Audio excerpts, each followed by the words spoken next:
You're standing in the kitchen, late evening, the room quiet except for a faint hum in the background.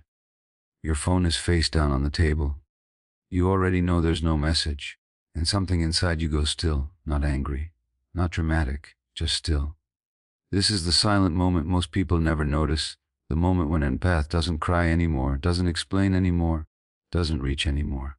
Stay with me here because this moment changes everything. You didn't wake up one day and decide to detach. It happened slowly, after too many nights of waiting, after too many times you felt everything and were told it was too much, after too many moments where your care was expected but never truly met. I promise I'll explain later how this quiet shift forms inside you, and why it's not cruelty or coldness. I'll also explain later why, once it happens, things rarely go back to how they were.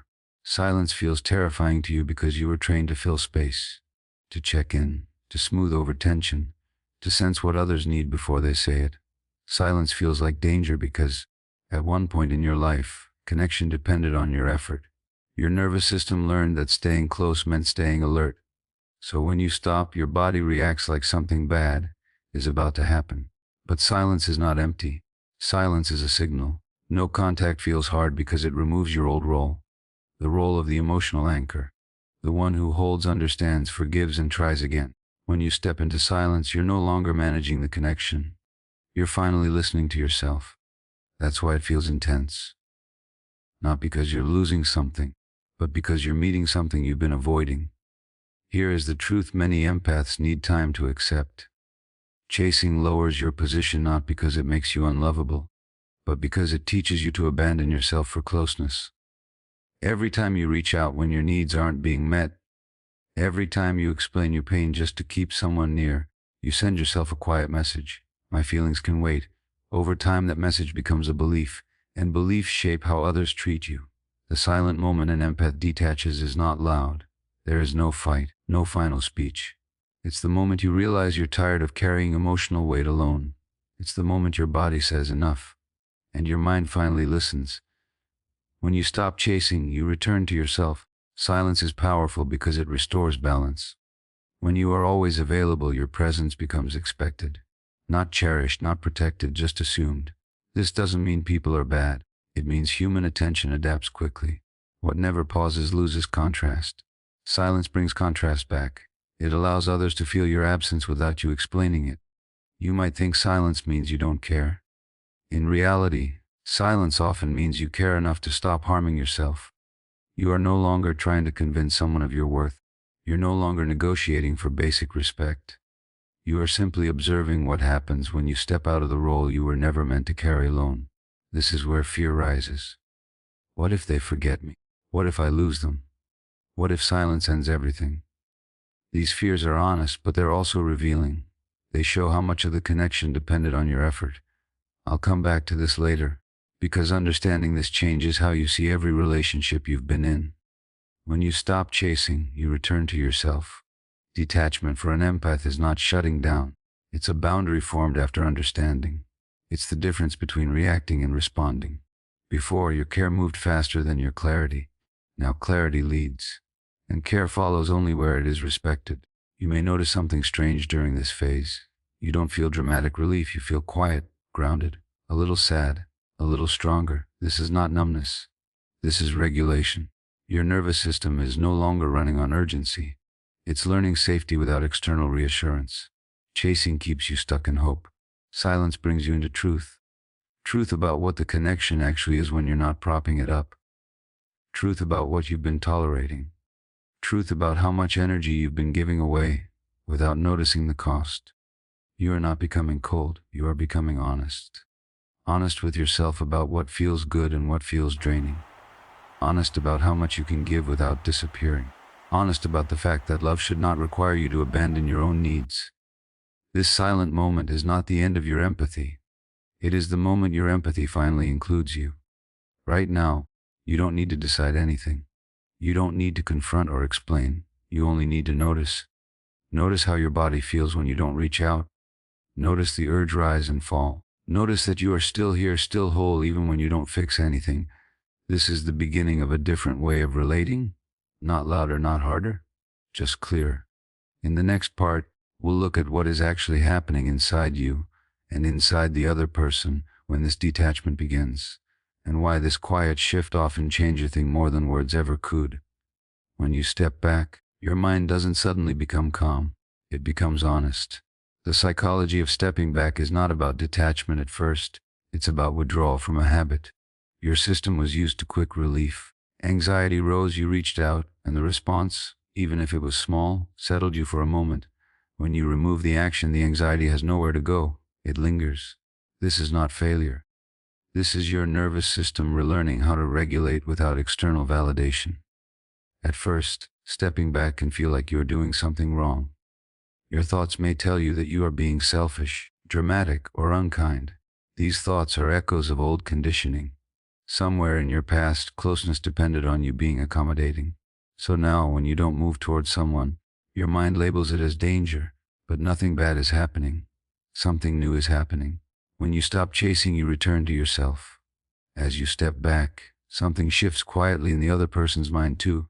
When you were always there, your presence was constant, predictable, comfortable, not because you lacked value, but because human attention adapts. When effort never pauses, it becomes invisible. When you stop reaching out, your absence creates contrast. Contrast brings awareness. They may start to wonder, not always in words, but in feeling. They may feel a subtle discomfort where your emotional labor used to be. They may notice the space you once filled without asking. This doesn't mean they will suddenly become the person you hope for, but it does mean the dynamic is no longer being carried by you alone. Some people respond to this shift by stepping forward with curiosity and respect. Others respond with distance or confusion. Both responses are honest. Silence doesn't manipulate, it reveals. It shows who engages when effort is shared, and who only connects when you overextend. When you stop chasing, you return to yourself. Now let's talk about the urge to text or call, because this is where most people struggle. The urge feels urgent, like if you don't act, something will be lost forever. That urgency is not intuition.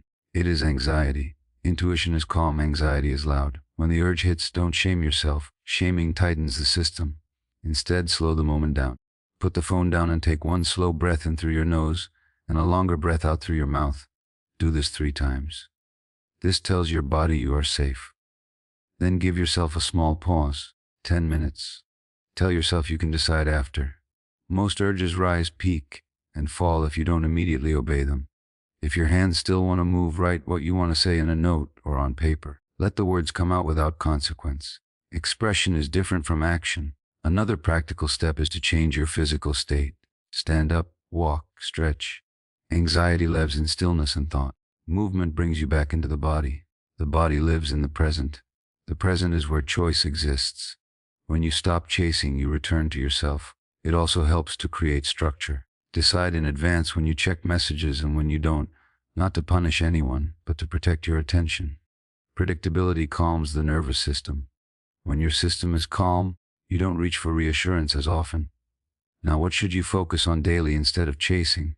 This is important, because stepping back creates space, and space needs to be filled with something nourishing, not rumination. Focus on what grounds you.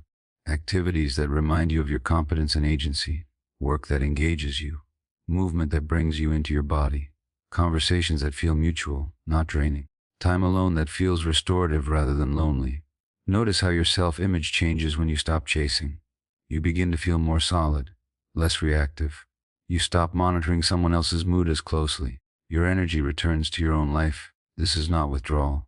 This is recentering. You may also notice grief surfacing. Grief for how much you gave. Grief for how long you waited. Let it come. Grief is not a setback. It is integration. It means you are no longer bypassing your own experience. When you stop chasing, you return to yourself. Daily practice listening inward before acting outward. Ask yourself simple questions. Do I want connection or do I want relief? Am I reaching from clarity or from fear? These questions are not judgments, they are anchors. As you do this, your tolerance for imbalance changes. You become less willing to carry what isn't shared. Not because you're colder, but because you're clearer. You begin to understand that real connection does not require constant effort to sustain. It breathes, it moves, it meets you halfway. Stepping back is not about waiting to see if someone chooses you. It's about choosing yourself consistently enough that your standards become visible without explanation. That visibility changes how people relate to you. In the next part, we'll talk about what happens when the outcome becomes clear, how to move if they step forward, and how to hold yourself with dignity if they don't. For now, stay here. Stay with the discomfort and the quiet strength that's forming underneath it. This is the middle of the shift, and it matters more than you think. If they come back, this is where many people lose themselves again. Not because they are weak, but because hope rushes in fast. Attention returns and the nervous system wants to collapse back into the old rhythm. This is the moment to move slowly on purpose. You don't punish, you don't test, you don't over-explain. You simply observe and respond with clarity. Boundaries now matter more than words. Notice if their effort is consistent, not intense. Notice if they respect your time, not just your emotions. Notice if they take responsibility, not just express regret. You don't rush to close the gap. You let trust rebuild at a pace that feels steady in your body. If something feels off, you don't override it. You pause. You ask questions. You let silence do some of the work. Your standards are not demands. They are requirements for your nervous system to stay regulated. You don't shrink them to keep someone. If they are truly aligned with you, they won't ask you to. When you stop chasing, you return to yourself. If they don't come back, this is not a failure. It is information. Silence reveals truth either way. Either someone steps forward when effort becomes mutual, or they step away when they can no longer lean on your overgiving. Both outcomes bring clarity. Closure doesn't come from a final message or explanation. It comes from acceptance. Acceptance that you showed up honestly. Acceptance that you stopped abandoning yourself. Acceptance that you no longer need someone else to confirm your worth. There may still be sadness. Let it exist without turning it into a story about your value. You are allowed to grieve what you hoped for without questioning who you are. Dignity is not pretending you don't care. Dignity is caring without chasing. Moving forward doesn't mean becoming guarded or hard. It means becoming selective. You carry what you've learned into new connections. You notice sooner when effort is uneven. You speak up earlier when something doesn't feel right. And when you sense yourself starting to overextend, you come back to center.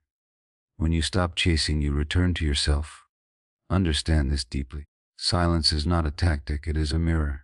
It shows you who responds to absence with awareness and who responds with disappearance. It shows you whether a connection was built on mutual presence or on your emotional labor. That truth sets you free. Here is the fast summary. Stepping back resets your nervous system. It shifts the dynamic from chasing to choosing.